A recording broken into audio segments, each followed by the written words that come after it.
بالقياس والهضره بالقياس، طياره في جوجل مابس، كنعرف هاد القهوه الفلانيه، كنعرف هاد كيف كيقولوا الموعد الاول هو اللي كيحكم على العلاقه، سواء انها تزيد لقدام سواء انها تحبس، حيت كل واحد في الكوبل كيحاول يكون واحد الصوره على الشخص اللي معاه.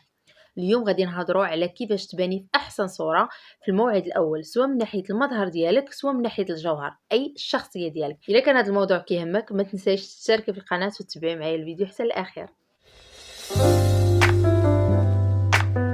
صباح الحب، صباح الورد، صباح التيسير، صباح الرزق، صباح كل حاجه زوينه.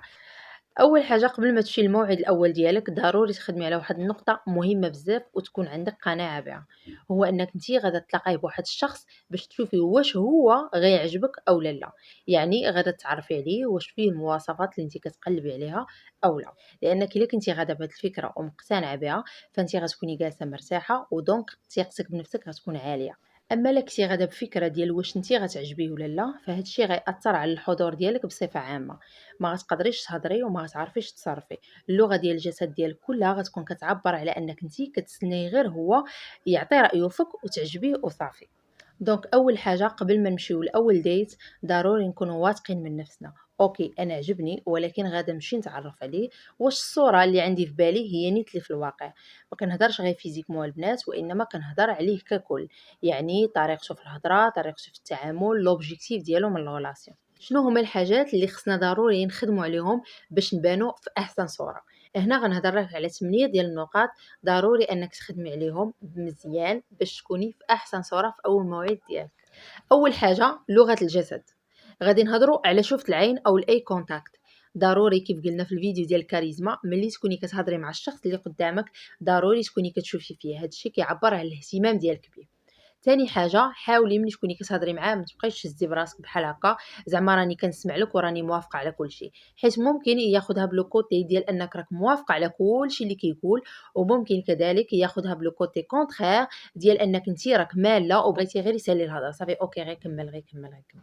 تاني حاجه الضحكه، وهنا كندوي على الابتسامه، ماشي ضروري الوقت كامل وانتي جالسه خاصك ضروري تكوني ضاحكه من الودن حتى الودن، لا، غير العينين ممكن يعبروا على الابتسامه ديالك. يعني مثلا الا كان كيقول واحد الحاجه اللي انا عاجباني ومتفقه معاه فيها ممكن انني نتبسم، ولكن الا كان كيقول واحد الحاجه اللي انا ما متفقاش معاه فيها او كاركتير اللي انا ما عاجبنيش فماشي ضروري انني نكون مبتسمه. هنا ما جايش دوزي واحد الانتروتيان اللي ضروري خصك تقبلي فيه، بالعكس انت جايه تعرفي على واحد الشخص اللي احتمال كبير هو ما يعجبكش، هذه ديما خليها في بالك وكوني مقتنعه بها. فكوني ريلاكس والضحكة بالقياس والهضرة بالقياس. الهضرة، ثالث نقطة هي الهضرة، وهذه أهم حاجة اللي ممكن تخسر لك اللقاء كامل. شنو الحاجات اللي ما خصكش تهضري عليهم في اللقاء الأول؟ مثلا مشاكل ديالك في داركم، بابا ماما خويا ما كيخلينيش نخرج، كيمنعوني.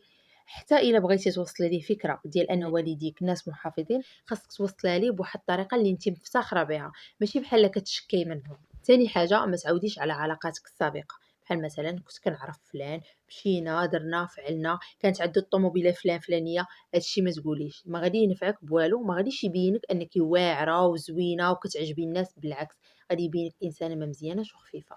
خلي هضرتك تكون على المستقبل وعلى الاحلام ديالك وتكوني ايجابيه. ضروري ان في الموعد الاول تكون نسبه الاستماع ديالك هي اللي كبيره. انا ما كنقولش لك ما تهضريش، وانما الهضره ديالك خصها تكون غير 25% والاستماع خصو يكون 75%. اون جينيرال اي انسان كتهضري معاه سوا راجل سوا مراه ديما كيبغي يعبر على راسو بزاف، فهنا في اول موعد ديالك حاولي تستغلي هذه القضيه بانك تسمعي اكثر من ما تهضري، وكوني متاكده بان الشخص اللي كيهضر بزاف في الموعد الاول كيقول ضروري اشياء ما كانش خصو يقولها. ما تقاطعيش في الهضره، او كيف ما كنقولوا بالدارجه ما تطيريش على الهضره، حاولي انك تصنتي ليه وتناقشي معاه بشويه، وإلا عندك حتى انت شي فكره حتى انت قوليها، بحال مثلا عندك الحق ولكن انا كنشوف كذا وكذا، او مثلا لا انا ما متفقاش معك في هذه الفكره وانا كنشوف باللي كذا وكذا. ما فيها حتى شي عيب، بالعكس هادشي كيبين بان انت عندك واحد الشخصيه وعندك الراي ديالك. ملي كتكوني كتهضري مع واحد الشخص هضري معاه بالاسم ديالو، هادشي كيبين على الاهتمام والتقدير والاعجاب، وكذلك كيحيد هذيك الحشمه ديال اول مره. اللباس ديالك، حاولي ان اللباس ديالك يكون زوين وفي نفس الوقت محترم، واخا تكوني انت كتلبسي معيق حاولي ان المره الاولى ما يكونش معيق بزاف، يكون مريح وزوين. ما تبينيش ليه من المره الاولى بانك خفيفه في اللبس وجريئه في اللبس. ديجا هضرت على المظهر الخارجي في الفيديو ديال الكاريزما، رجعوا ليه وشوفوه، ما بغيتش نطول هنا الفيديو بزاف. تما هضرت على المظهر الخارجي ككل ماشي غير اللباس. خامس حاجه البلاصه اللي غتلاقاو فيها. الا كان كيسكن في مدينه اخرى ضروري هو اللي يجي عندك حتى المدينه اللي انت كتسكني فيها. ماشي مقبول انك انت اللي تمشي حتى لعندو المدينه اللي هو فيها او يقول لك نقسموا الطريق. العار البنات ما ديروهاش. واخا يقول لك نخلص لك باش تجي عندي، لا، خلص لراسك وجي شوفني. شفتي الا مشيتي عنده حتى المدينه اللي هو ساكن فيها واخا تكوني انت هي مونيكا بيلوتشي، المظهر ديالك كامل غتقسمي على زوج وقيمتك غتهبطيها للنص. وملي يسولك فين غادي نمشيو خليه هو يختار. ما تبينيش ليه انك طياره في جوجل مابس وانك كتعرفي القهاوي اللي في المدينه كاملين، بالعكس خليه هو يختار ومنها غتعرفي حتى المستوى اللي باغي تمشى به. سادس حاجه ملي تكوني جالسه معاه في كافي مثلا ما تبقايش تدوري في عينيك، خليك مركزه على الشخص اللي معاك، لان الرجال بصفه عامه عندهم حساسيه من انك تدوري عينيك او انك تشوفي في شي شخص اخر مثلا. سابع حاجه ملي تكوني كتهضري على راسك هضري وانت معجبه براسك، ماشي بانكسار، واخا تكون الحاجه اللي كتهضري عليها ما زويناش، بحال مثلا انفصال، هضري عليه على انك مرتاحه انك خديتي واحد القرار في حياتك، ماشي تهضري بحال دوزتي واحد الازمه، بالعكس هضري على انك دوزتي واحد التجربه اللي تعلمتي منها بزاف.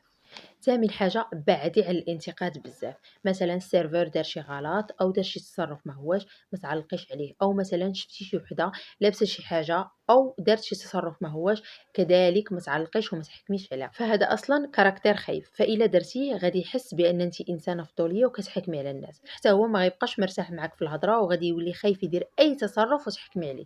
الناس كان هذا هو الفيديو ديالي، ما تنساوش تشتركوا في القناه اللي كنتو مازال ما مشتركينش، وشكرا لكم بزاف، كنحماق عليكم، سلامه.